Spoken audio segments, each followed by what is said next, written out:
What are your top priorities as a candidate for the Select Board?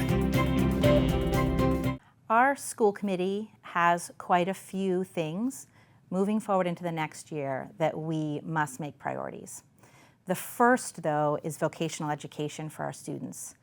Since approximately 2022, 2021, we have not been able to have our students participate in vocational education because of changes made at the state level to the way students are accepted into vocational programs.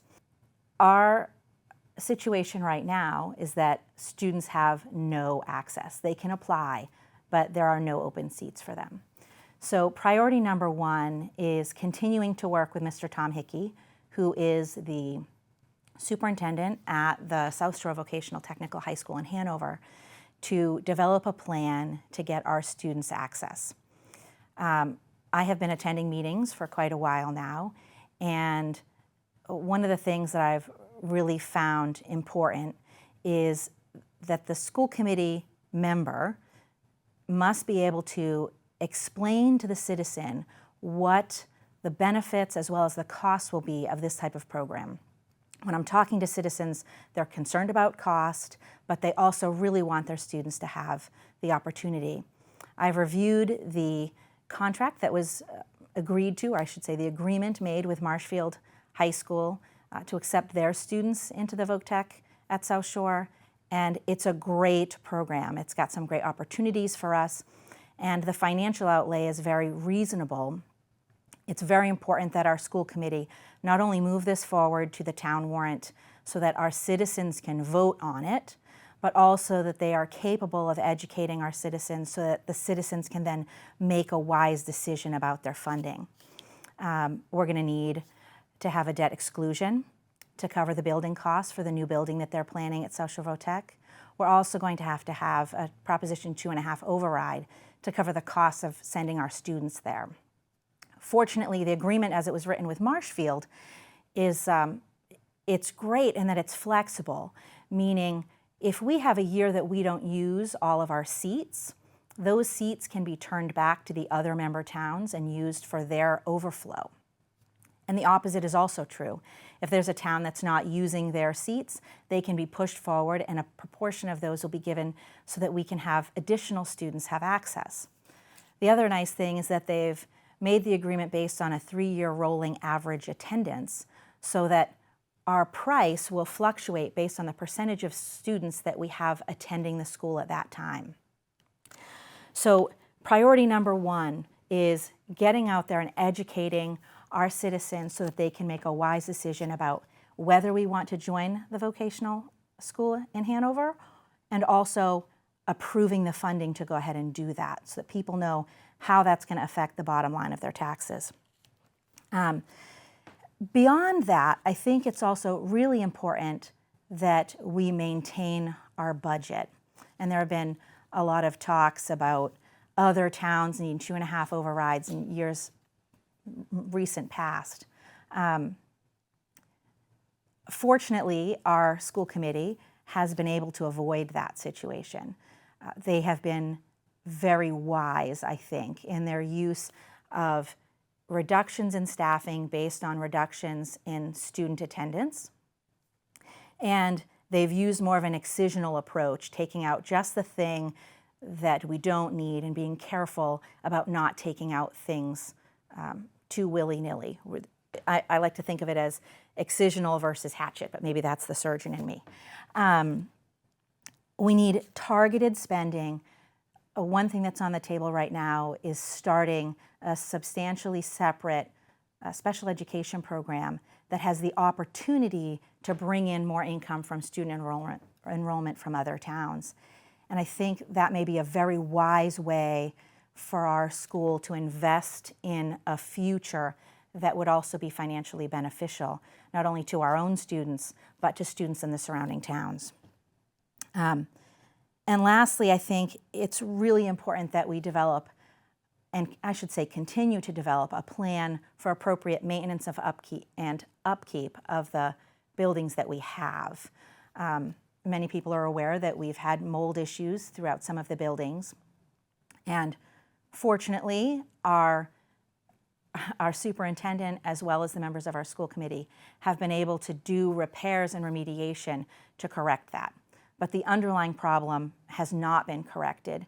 And that's because of a failure in years past to develop a real plan to make appropriate corrections as necessary and maintenance upgrades as necessary. So we've been working towards that. I've seen evidence over the past few years while I've been attending school committee meetings that they are building in each year additional plans to move forward with a maintenance plan, replacement of computers, etc. And I'd like to continue to work on that because we have to continue to keep our buildings up, to maintain that value for our citizens, and to have those buildings available for future use. I think finally, I'd like to conclude by saying that these priorities need to be addressed in a way that's fiscally responsible and understands the entirety of the school system. Having had 4 kids move throughout the schools from start to finish, participating in vocational education, as well as regular education and some special education needs, I feel that I'm very qualified to move forward to do that, and I hope to have the opportunity to. What challenges do you see as a candidate for the school committee? The school committee is in a unique position because members of the school committee are accountable to the citizens who vote them in, and as taxpayers, they're responsible to the students to provide a good education. They're responsible to the parents to build trust with those parents and to have parental input. And they're also responsible to the teachers and the employees of the school to provide them with a good working environment, as well as the tools they need to create a successful outcome for our students. I think our biggest challenge is in creating an atmosphere where conflict is minimized and discussion is opened. We need to be willing to hear opinions that differ from ours. We need to be willing to have a school committee where not everyone agrees. And the culture in the past, I think, has been to present a unified front. And although that's nice, it doesn't necessarily come up with good solutions. And it sometimes gives the citizens the opinion that there's maybe some backroom dealing or something going on. I like it when I see school committee members at the meetings have disagreements with one another and really struggle with the decisions they're making. The biggest challenge I think we have is finances and how we go about investing those finances while also meeting the needs of each one of those people that we are required to meet the needs of. It would be wonderful to spend a lot of money and get every student everything they needed. It would be wonderful for teachers to have all of the equipment that they need, all of the vacation time they need. I would love for that to happen. I would love to see that our citizens had no concerns about their taxes just going up and up, but that's just not the case. So I'd like to see the school committee change its perspective a little bit. The past few years, starting with COVID, became very contentious, and disagreement was oftentimes seen as something more than that. And I think ultimately the people that we have serving on the school committee have the same desire. And I hope that's same as my desire, which is to really provide a good education to our students. Each student should be able to come into school and feel that there is something there that is building a future for them, whether their interests are sports or business, science, foreign language, whether they want to open their own construction company or become a mom or a middle school teacher. Students should feel that the teachers in the school are rooting for them in that future and are encouraging them in that future and have the tools to do so. And teachers should feel that, and should know, that the members of the school committee we would love to give them the world, but the budget constrains that. I have great respect for our teachers. I have taught in many different forms over the course of my career, whether it's teaching at my children's homeschool co-op, where I had science classes of up to about 20 students of varying capabilities and varying ages, to teaching through 4-H, to missionary work in Africa, teaching people how to take care of their goats, for example. Teaching it's a vital, vital thing. And we need to start looking at each other on the school committee and within this team of the school as people who want the same outcome. We want our students to thrive, we want our children to thrive, we want our employees to do well. And we have to do that within a 2.5% budget percentage versus inflation, which is oftentimes more than that.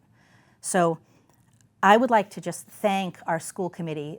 The past few meetings have been difficult, to say the least, but I've been really impressed with the way they have been hashing out agreements with one another and making votes that clearly are difficult for them. But I'd like to see our community gather around. I'd love to see greater attendance at school committee meetings. We definitely need to improve transparency, especially with the numbers related to the budget. Right now, paperwork associated with each school committee meeting is posted. There have been dramatic improvements made over the past 2 years to our school committee and our school web pages. But I'd like to see some of those reports filed out on another page where people can easily track, for example, attendance or fees from 2022 to 2023 to 2024 and beyond, all on one page that's easy to see, easy to look up, so that it can be referenced by citizens. I think that will help with some of this conflict and misinformation. And also, we need VOTEC, and I can't say it enough, but if our citizens vote no on VOTEC, we really need to make an effort within Pembroke High School to encourage our guidance counselors to create not only college fairs, but career fairs and fairs that have to do with opportunities moving forward, like entrepreneurship, and not just focus so highly on college readiness, but on life skills and life readiness, because there are a lot of different paths once our students leave Pembroke High School, and I want them to feel ready and prepared to do that. So that's something else I'd like to see us do. What opportunities do you see as a candidate for the school committee? Although I've just outlined a number of challenges that we face moving forward, I think that these challenges also present us with some great opportunities. In particular, I think the substantially separate special education program will provide an opportunity for us to create a draw to our community. And that is important. As our numbers dwindled for a number of reasons, we have to take another look at what does education look like. And I think this is really where my background and experience could come into play and be very valuable for our students.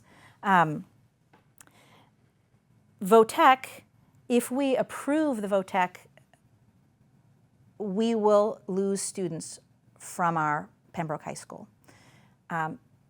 That will require us to make additional adjustments. And the reality is that numbers are declining to begin with, and then we would add that decline as well.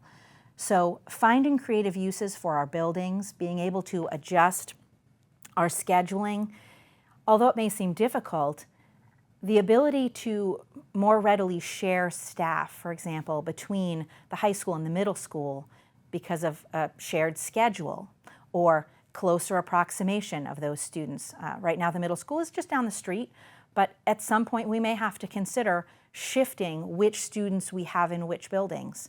And these are big changes, and change seems scary. But it's also an opportunity for us to think outside of the box. So one of the things I think I bring to the table is that my educational experience has been varied. I've had my son attend Silver Lake Vocational and do the welding program there. My daughter attempted to go to Pembroke High School shortly after COVID, coming from homeschooling, and ended up coming back out, doing dual enrollment, and now she's also in the trades. Then I have another daughter who's graduating this year, and she's been able to merge her homeschooling with the public schooling as well as dual enrollment so that she's a semester ahead. She's already got a semester of college credits. She's been able to participate in the play at the high school. And then I've got my fourth child who is a sophomore at the high school, and she's thriving in a standard Pembroke High School curriculum, participating in extracurricular sports. These experiences have given me a background, along with my 4-H experience, my experience talking with and hosting exchange students and their feedback from the high school, that I think will be vital in us thinking outside of the box and creating solutions so that our students can continue to have good access to excellent programs in a variety of different genres and topics. I want our students to have access to foreign language and to great science programs and to wonderful sports teams. We've had some great successes on our sports teams this past year, some big firsts and some wonderful wins. I love seeing that.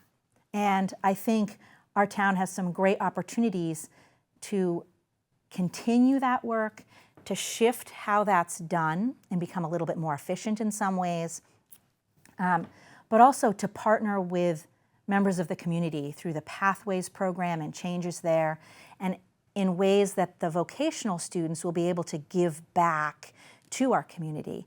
When our students go off to Hanover to attend South Shore Voc Tech, they will be coming back into the community to pay back, to put it forward, push things forward. We will be able to have some of those horticulture students come in and maybe do some work at North Elementary that the grounds just need a little love. And who better to do it than our students in a learning opportunity? I think it gives us great opportunities to partner with more outside businesses. I'm looking forward as a veterinarian to be able to work with South Shore Voc Tech's program that they're hoping to start for veterinary technology.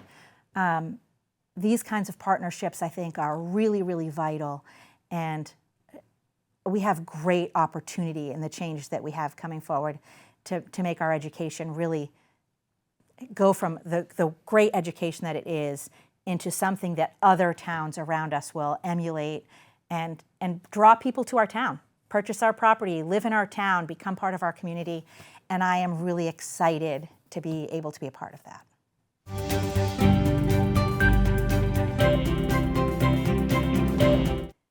In the spring of 2021, my daughter was denied access to vocational education. This was really, really hard on her. She had a vision for her future, and that included vocational education. And when she found out that state rules had changed and she would not have the same opportunities that her brother had, it was really rough, especially coming out of COVID. Fortunately, she was able to just turn that around, and she's now doing exactly what she had hoped to do and planned to do. She found a way through. And one of the hardest things as a parent is to see your child not have access to the education that really plays to their strengths. It was heartbreaking, honestly. We see things in the news all the time about parents and their frustration with schools. And one of the things that I would really like to do as a candidate and as a school committee member is to reinstill trust with our parents, that I am well aware there is no one who will love your child as much as you do. And our schools need to step in and partner with parents and reassure them and give them reason to trust.